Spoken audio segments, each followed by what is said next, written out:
What's up guys, good morning, Sprocket Sam here. Kakatapos lang natin sa Overland na naglaro tayo sa XC category. For this episode, practice muna tayong trail, practice muna tayong flow. It's been almost 2 months since nabuo ko tong project na to. Yan, gagamitin natin. Ngayon lang medyo tumino yung panahon.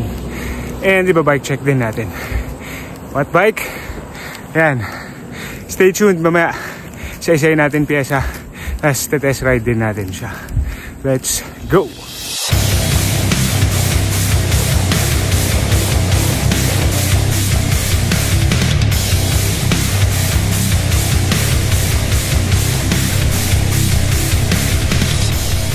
So, buti medyo tinanghali tayong konti. Tuyo na siya.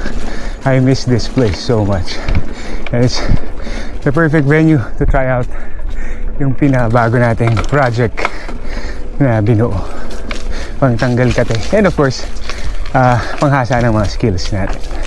Okay? What's up guys? So, nandito tayo sa skill zone ng Timberland Mountain Bike Park. And, bike check natin yung pinakabago kong project bike. Finally, after 2 months, no? Ngayon lang natin siya na trail. Puro pambili lang ng barbecue ang ginawa niya, no, for the past 2 months dahil sa mga bagyo. Tsaka nag-prepare tayo sa karera ng Overland Grab.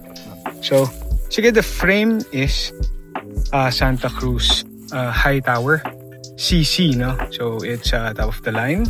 It's a size medium. It's color battleship gray. This is V3, by the way. So, it's an all-mountain bike. It's a trail bike. Hindi ako muna ng enduro bike, no? Kasi ang gagawin ko kasi madalas dito lang ako sa Timberland and sa Patiis pag nilala ng mga tropa. And I think capable naman ang modern trail bike, no, for enduro tracks, no. Suspension lang talaga ang habulin natin, no. So the group set would be SRAM XX1. Ito yung dati sa Spez ko, no, kung naaalala nyo. So the RD, the cassette, ceramic speed yung ating pulley. Chain is also the oil slick green, no, ng XX1. Crank set is XX1 din. 3040 pang XC, ang hirap padyakan. Ang dropper natin is Fox Transfer SL. So this one is 150 ba? 170 travel. 170 yata yung travel niya, no. And we've got ito pang road bike to. Yung galing din sa Spez natin. Italia SLR Superflow Boost, no. Madalas naman hindi mo inuupuan yan, sa ahon lang. So, hindi naman kailangan maging sobrang komportable. Of course, ang ating front suspension is Fox 38 with 160 mm travel, no. So, hindi na ako kumuha ng higher travel kasi ang max nitong ating frame set is 160. So minaximize na natin yun at 160. Brake set would be Magura MT7. Ayan. So quad piston na, front and rear.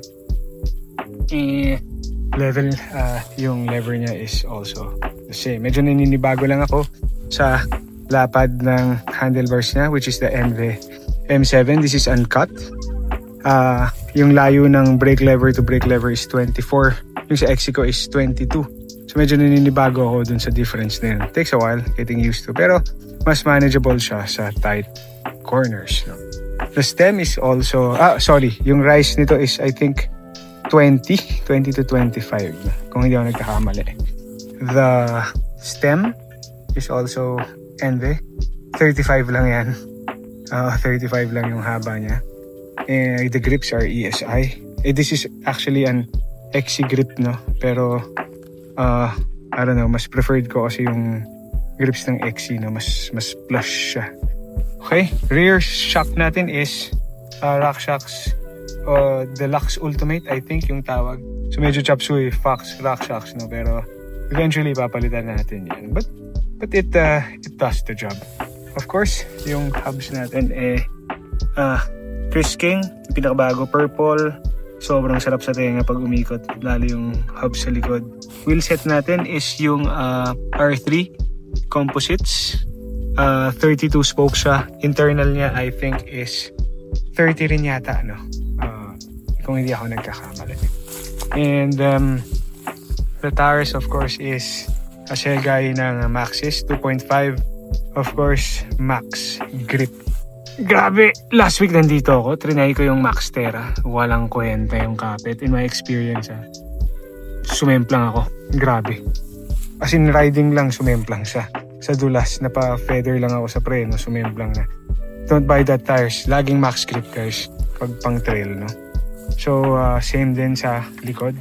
Chris King, the rotors are also Magura, no? So, I placed 203 parehas, no? Harap and likod. So, ang likod natin is Maxxis THR also. Max grip, no? So, grabe. Sulit na upgrade. Kasi kapit na kapit yung confidence mo talaga. Iba. I've got still the Shoma Pro MX power meter here. So, medyo weird, no? Para sa enduro bike. I mean, sa trail enduro bike kasi may power meter. Pero, alam mo namang cross-training lang naman natin to. Tsaka love lang natin to. Laro talaga natin XC gravel. Sometimes road. Pero just for the love of trail riding, mountain biking. Why not also train, lalo sa mga ahon dito, with a power meter. You know? Right? So, there you have it. Santa Cruz High Tower CC version 3. Hi, warm up muna. Point break. Medyo basa-basa pa eh. Wah! Pero okay naman siya.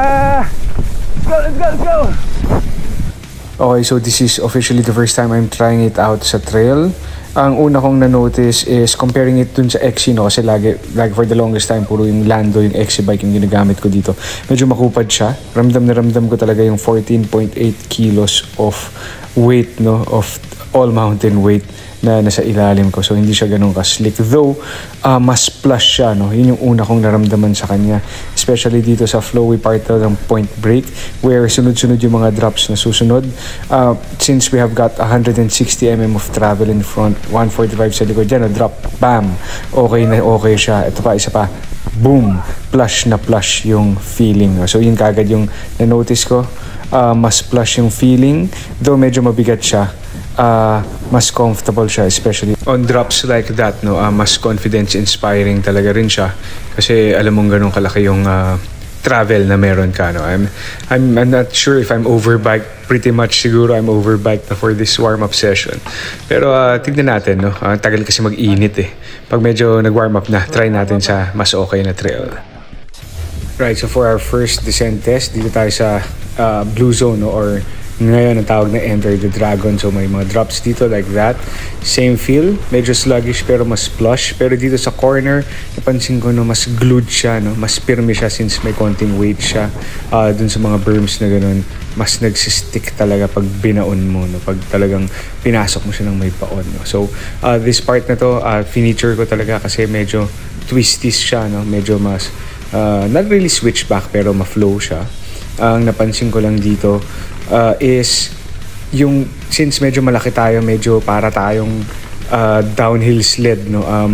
Mas madali siyang i-control in the sense na alam mong sasagasa lang siya sa lahat eh. Tas naka 2.5 pa tayo ng Assegai sa harap, no? Na naka max grip, no? So yung confidence talaga is nandun talaga. Matrix tayo for the road. Check natin. Okay, so for the final test, we're gonna do it at Timberlands Matrix. Medyo maikli lang tong trail na to pero napakaraming drops tsaka jumps nito. So yan, talagang sunod-sunod yung mga drops natin. Una kong napansin talaga dito is bam, ayun, drop. Confident ako. Bam! Kasi dati, nung XC ginagamit ko dito, namemoreno ako sa mga drops, no? Kasi hindi ako confident dun sa 120 travel ko. Eto, 160 harap natin, 145 likod. Talagang sagasa. Plus, yung naka-trail bike tayo ngayon, yung stance niya is mas slack. Bam! Ayun, drop ulit. Tabingi pa yun. Tapos another drop here. Talagang wow, I was really enjoying myself dito. I felt the power, capability, and yung skills mo talaga, besides the confidence, will really somewhat be magnified, no? Kasi nga, very capable yung bike mo. So, I really enjoyed the Matrix. Na-enjoy ko talaga tong trail na to nung itong high tower yung gamit ko. Itong mga to, hindi ko ma-speed tong part na to before, unlike sa XC bike. Hindi lang siya kasing liksi ng XC bike, big drop.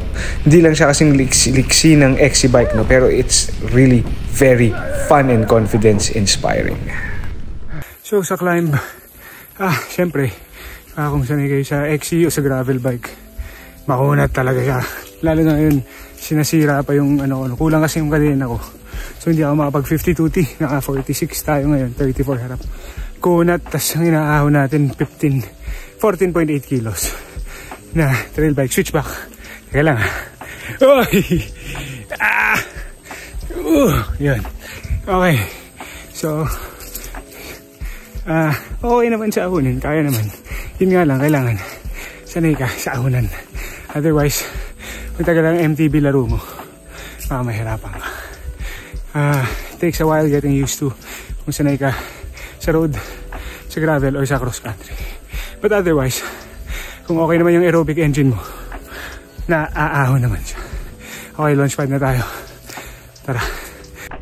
Okay, overall, I would say the Santa Cruz High Tower version 3 is very, very capable for what it was intended to do, no? So, trail, all-day trails, okay siya. Especially pag beneath up nyo yung kanyang max travel, no, in the front and at the rear, no? So, if you're into a bit of tech trail, mga medyo steep trails like ito, yung mga what Timberland has to offer. Actually, XC okay naman sa Timberland, pero if you wanna do it with speed and confidence, no, kasi ako katulad ako, hindi ko kaya ma-speed yung Matrix, yung part na yun ng trail on an XC bike, no. If you really want to gun down your skills with confidence and with speed, getting a trail bike in general, the high tower in particular, is a very good choice, no. And if you wanna try out some enduro tracks, then medyo light naman, hindi naman yung hardcorean, uubra naman tong setup na to, no. So overall, I think it's really a good bike. It's very capable, and it's also capable of climbing, which makes it really a versatile all-rounder. Thanks guys, and I'll see you next time.